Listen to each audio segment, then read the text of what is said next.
pure entertainment. This is like take 50.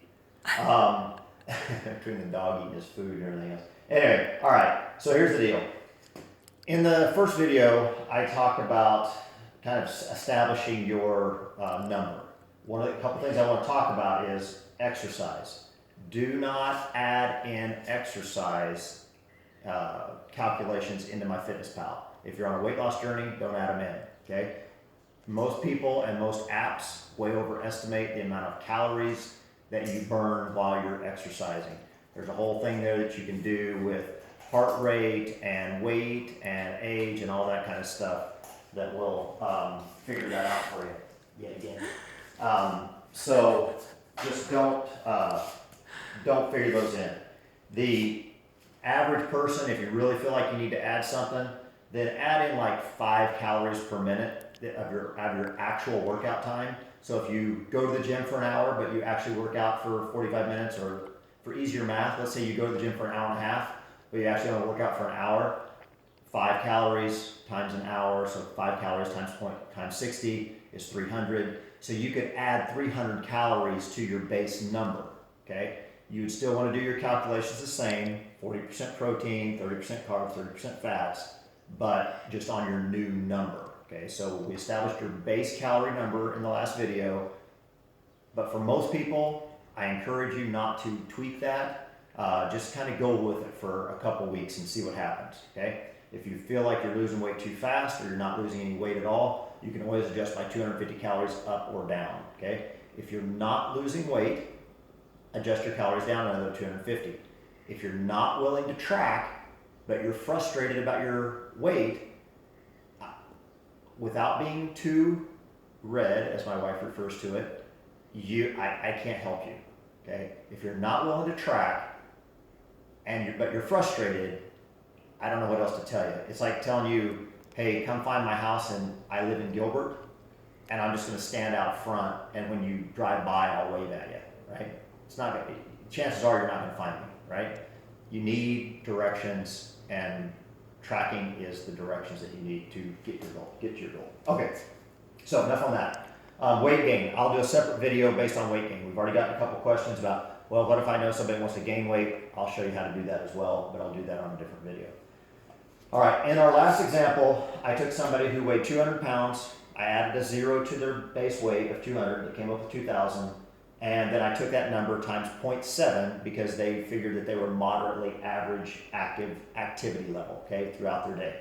That came up with a starting calorie number of 1,400. So this particular person was going to start off about 1,400 calories a day, and by 1,400 calories a day, they're like, okay, great, what is that, right? Because most of the time, that's where it kind of ends, right? You talk to your doctor, your naturopath, whatever, and they say, oh, you need 1,400 calories, and you're like, okay, fantastic, that's like 5 Snickers bars, or 2 of the unicorns from Starbucks, right? You can get all your calorie count right there. It's actually probably not even 2. Anyway, so 1,400 calories. Now what you need to do is you need to break that down into carbs, proteins, and fats. So 1 gram of carb has 4 calories, 1 gram of fat has 9 calories, and 1 gram of protein also has 4 calories, okay? So these are important numbers to know. In this example of 1,400, so you can create your own example over here, right? You take your body weight, add a 0, take it times point, whatever your activity level was that we determined on the first video, and that's going to give you this number. Whatever this number comes up with, break out your handy dandy calculator on your phone, take 1,400 times 0.3, because remember, we want 30% of your calorie intake to be carbs. Take 1,400 times 0.3, because again, we want 30% to be fats. Take 1,400 times 0.4, because we want 40% of our intake to be protein, right? This is going to give you your calorie numbers. So of this 1,400 calories, 420 should be in carbs. Of this 1,400 calories, 420 should be in fats. And of this 1,400 calories, 560 should be in protein, okay? Math. Then you've got to divide it, because now you've got to come up with a gram count. Because when you pick up a food source and you look at the back on the food source, it's going to give it to you in grams, okay? You're going to see that, whatever it is has so many grams of carbs, so many grams of fat, so many grams of protein. So you need to know what that is. So 420 divided by 4 is 105 grams of carbohydrates, 420 divided by 9 is about 47 grams of fat, and 560 divided by 4 is about 140 grams of protein, right? So this gives you your breakdown, guys. It's not hard. And if you're talking to somebody else that's already knows their macros, it's really easy to dial Isagenix into that, okay? Because Isagenix, the Isolane shake, is 40-40-20. 40% carbs, 40% protein, 20% fat. So it's really easy to dial those numbers into dial Isagenix into their numbers to assist with hitting their numbers, their calorie numbers, right? So they can get that from Whole Foods to some degree, but it can be very time consuming and take a lot of effort. For example, 140 grams of protein is almost 2 pounds of chicken a day, right? So you'd have to eat about 2 pounds of chicken a day to hit 140 grams of protein. A little bit less than 2 pounds, but it's close, right? So because chicken is someplace, depending on the quality of the chicken, that sort of thing, someplace between 6 to 8 grams of protein per ounce, right? So again, you need about 2 pounds worth of chicken, 2 pounds worth of fish. Pick your meat. I'm going to tell you it's going to be around 2 pounds worth. And if you're a vegetarian, stand by. You're going to be eating lots of beans and rice in order to get enough protein for that. The problem then it comes into when you're talking to somebody who says, look, I want to eat my food.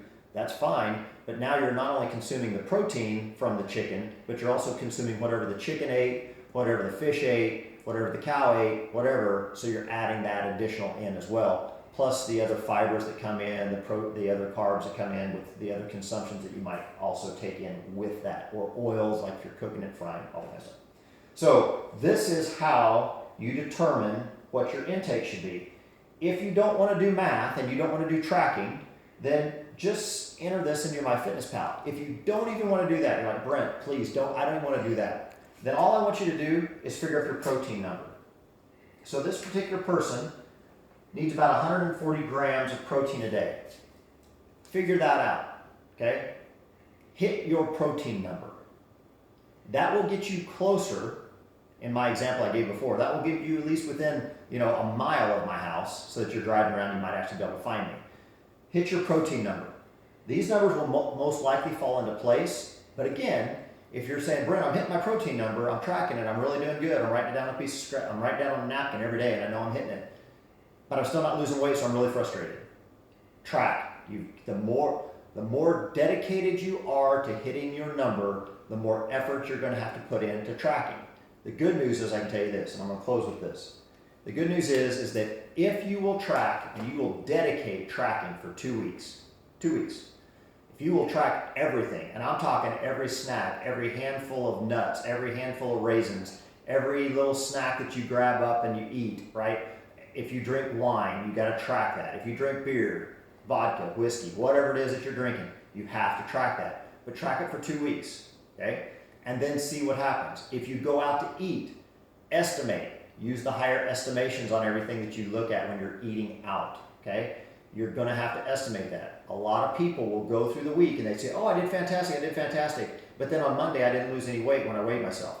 My bet is that you did really good, and on the weekend, you blew it because you had like 3 glasses of wine along with your other calories, or 4 glasses of wine along with your other calories. So essentially what you did was you took your weekly calorie deficit that you were on your way to weight loss, maybe 1,000 calories down, right? Good job, you. But then you drank 3 or 4 glasses of wine, so boom, what happened? You just consumed all of your calories back that you had lost, and so then you're wondering why you didn't lose any weight on the scale. Guys, I promise you, I am not that smart on this stuff. I'm telling you, it's not that complicated. If you will track your protein, carbs, and fats, you will find success. But you have to put in the effort to know what those are. All right? So with that, I'm going to close it. I hope this is helpful and beneficial for you. Please feel free to send me a message. We will post these on our different sites. Just tag a question underneath it. Feel free to do that. If you want to, you can always send me a text message, or not a text message, but an email to Brent@teamshadystyle.com, and I'll be happy to answer any questions. All right? Have a great day.